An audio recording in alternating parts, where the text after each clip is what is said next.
শিক্ষক।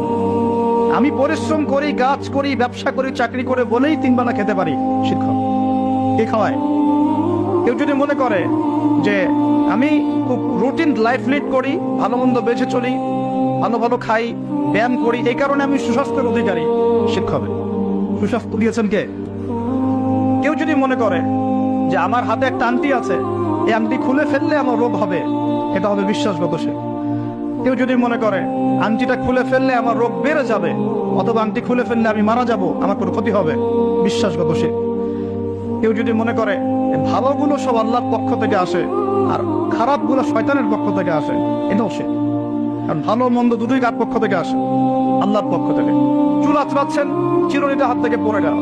কেউ যদি মনে করে এখন মেহমান আসবে বাসায়, এটা হবে একটা শিরকি আকীদা। বাসা থেকে বের হয়েছেন, হঠাৎ করে হোঁচট খেলে এই কাপড়টা আটকে গেল, আপনি মনে করছেন হয়তো বাইরে গেলে কোনো অমঙ্গল অকল্যাণ হতে পারে, বিশ্বাস করলেই সে।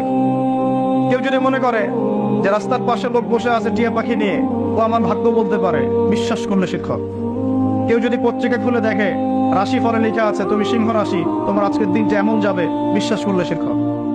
কেউ যদি হাত দেখায় জ্যোতিষীকে, দেখিয়ে বলে যে আমার ভবিষ্যৎ বলে দেন, আমার কয়টা বিয়ে হবে, কয়টা বাচ্চা হবে, কেউ যদি বিশ্বাস করে, তাহলে সে